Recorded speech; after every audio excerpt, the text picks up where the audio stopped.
Hola, vamos a avanzar con el uso de otras funciones en Processing. Por ejemplo, cuando queremos realizar la ilusión que está en la pantalla, que es la ilusión de Orbison. Esta ilusión lo que muestra es cómo se percibe distorsionada una figura simple, como un cuadrado, por ejemplo, que es el cuadrado rojo que está en la pantalla, cuando está sobreimpuesto a un conjunto de líneas concéntricas o radiales. En este caso los círculos están concéntricos y lo que aparece es que el cuadrado que está dibujado arriba es como si tuviera las líneas arqueadas. Bueno, si queremos hacer esto en Processing, lo que podemos hacer es tener dibujado el cuadrado de alguna forma. En principio podemos hacer simplemente 4 líneas que formen el cuadrado, que aparezca como un rombo, y tenemos que hacer los círculos. Lo que podríamos hacer es tantos círculos como querramos, invocando a la función de círculo o de elipse en versiones anteriores de Processing. Eh, entonces, vamos a buscar el... Yo tengo una base acá que voy a mostrar. Lo que tengo es un círculo en el medio. El esquema del programa es el mismo esquema básico de interacción para poder darle después algún flujo de interacción. Pero es un círculo chiquito en el medio. Es este círculo que está dibujado con coordenadas ancho sobre 2, altura sobre 2. Es el punto central y un diámetro de 15, dibujado con línea en negro y con un ancho de 2 píxeles. Y después cambio el color del stroke a rojo y hago las 4 líneas que forman el cuadrado. Como se ve en la figura, el cuadrado efectivamente es un cuadrado girado o un rombo perfecto. Eh, bueno, si quiero hacer que aparezcan más círculos para que se vea el efecto de la ilusión, lo que tengo que hacer acá es puedo copiar esta línea tantas veces como quiera hacer. Vamos a suponer que yo quiero ir aumentando de a 15 el diámetro, entonces el próximo será de 30, el que sigue será de 45, 60, 75, 90, 105, vamos a hacer uno más, 120. Si yo ejecuto esto, bueno, ahí empieza a aparecer la ilusión de Orbison, aparece arqueado el cuadrado. Si quisiera que haya más círculos involucrados, hacer el cuadrado más grande para que la ilusión sea más clara, bueno, el trabajo es seguir repitiendo círculos y círculos. Cuando tenemos tareas de esta forma, que básicamente se repite lo mismo, fíjense que las líneas del círculo son todas iguales, lo único que está cambiando es el valor del diámetro. Podemos utilizar una función que nos provee Processing que permite repetir de manera cíclica una o varias operaciones, siempre todas con el mismo contenido, durante la cantidad de veces que nosotros podamos identificar. Esos son los que se llaman los loops y vamos a explicar un poquito cómo funciona. Lo que nosotros vamos a tener es algo que haga un ciclo. Entonces yo voy a tener una función que se va a llamar for, ¿sí? Vamos a tener una serie de parámetros acá adentro que ahora vamos a ver, y entre las llaves el bloque. Lo que va a hacer el for es chequear las condiciones que estén acá adentro, y si se dan las condiciones adecuadas, lo que va a hacer es repetir lo que esté acá adentro tantas veces como estas condiciones lo indiquen.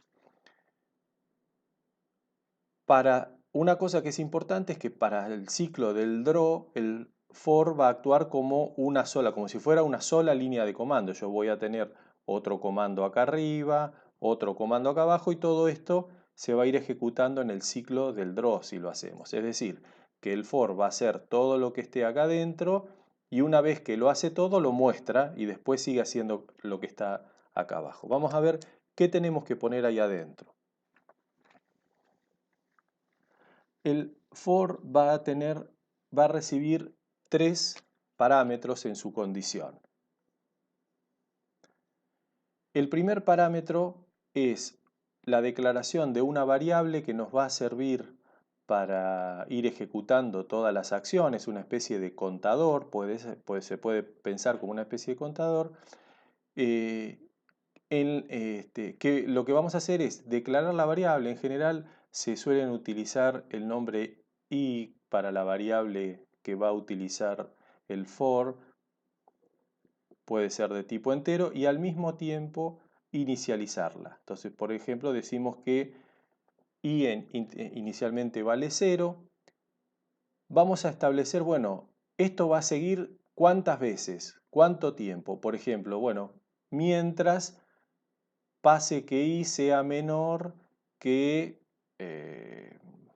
no sé, 20. Ahora vamos a ver qué puede valer, qué puede significar cada uno de estos números. Esto, como vimos en videos anteriores, se va a evaluar como verdadero o como falso. Es decir, dado el valor de i va a ser menor que 20 o no, y entonces esto va a ser o verdadero o falso.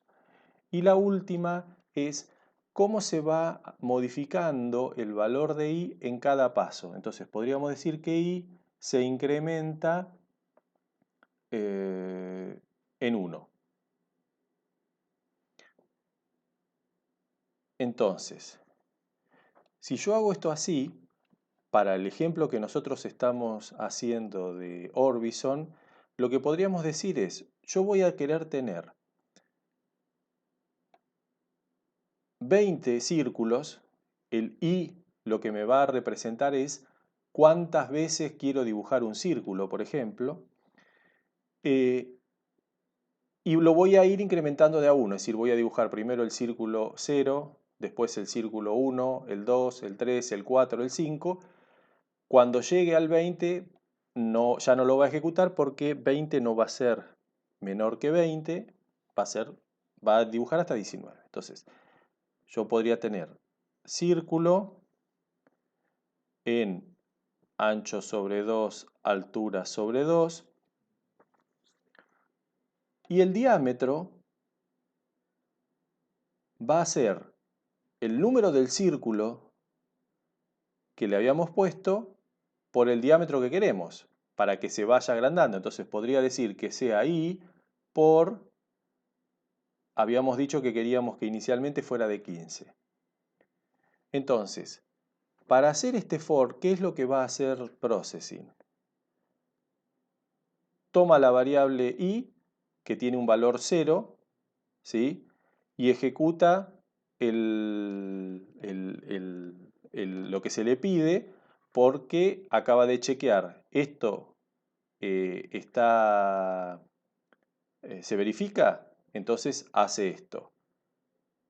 Cuando termina de hacer esto, hace el incremento de la variable y vuelve arriba y vuelve a chequear. Si se puede hacer, hace esto, hace el chequeo, el aumento de la variable y nuevamente el círculo. Entonces, ¿qué es lo que va a pasar? Cuando arranca i vale 0, i es menor que 20, sí, porque 0 es menor que 20. Entonces hace un círculo en el centro de la pantalla cuyo diámetro es 0 por 15, por lo tanto no va a dibujar un círculo porque va a ser un círculo nulo, digamos. Hace i, lo que tiene i más 1. ¿Cuánto vale i? 0. Más 1 vale 1. Vuelve arriba. 1 es menor que 20. Sí, entonces tiene que dibujar acá. ¿Qué va a dibujar? Un círculo en el centro de la pantalla de 1 por 15 de diámetro. Por lo tanto, dibuja un círculo de 15 de diámetro. Le suma 1 ahí. Valía 1, ahora vale 2. ¿2 es menor que 20? Sí. Entonces hace un círculo de 2 por 15, o sea, de 30. Y así hasta que en algún momento cuando sume acá, acaba de decir 19. ¿19 es menor que 20? Sí, hace el círculo, 19 por 15. Le suma 1 ahí. Si valía 19, vale 20. ¿Y es menor que 20? No, 20 no es menor que 20. Entonces directamente sale y sigue ejecutando el programa. Muestra todos los círculos que creó y sigue ejecutando el programa. Es decir, que el for lo que está haciendo es